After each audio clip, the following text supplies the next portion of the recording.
President Obama is due back in Washington today after finishing his Hawaii vacation, and now he faces personnel decisions. One of the first may be to nominate a former Republican senator as his new defense secretary, a choice that is already under attack by some Republicans even before it has been announced. ABC's David Kerley joining us from the White House with all the details. Good morning, David.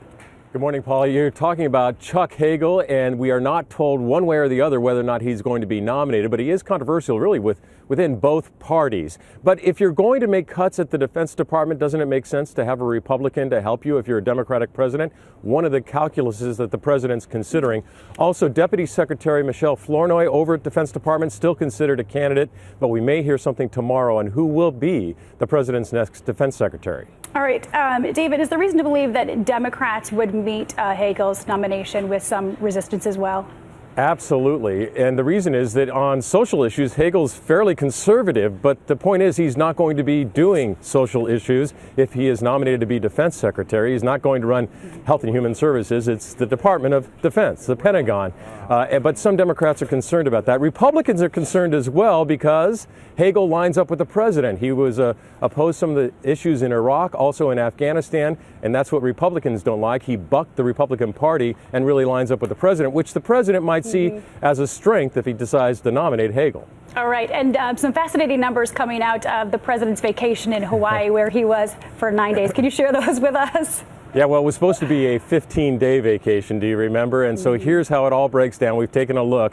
Out of those 15 days, he actually got to spend 9 in Hawaii. He had to spend 6 days here in D.C. working on the fiscal cliff negotiations. Now, while he was in Hawaii, he got 5 rounds of golf. He had 5 different partners, about 30 hours on the golf course, and had 4 dinners out. Now, to go back and forth, the president had to spend 40 hours on Air Force One. Wow. And only one member of the family actually traveled the entire time, and that is Bo the dog, who actually made the trip back and forth with the president. Well-traveled dog. Very well-traveled dog. He's racking up his frequent flyer miles. I don't All know right. how we got a picture of him with the lei on. That was actually a remarkable bit of production. David Kerley, thank you for your reporting from Washington this morning. These potential confirmation fights that David was talking about, they're really just the tip of the iceberg for President Obama. He's already getting ready for big battles over spending cuts, immigration, and after Newtown, gun control. So let's bring in George Stephanopoulos, host of Weekday GMA and of ABC's This Week. Hey, Dan. Let's start with Chuck Hagel.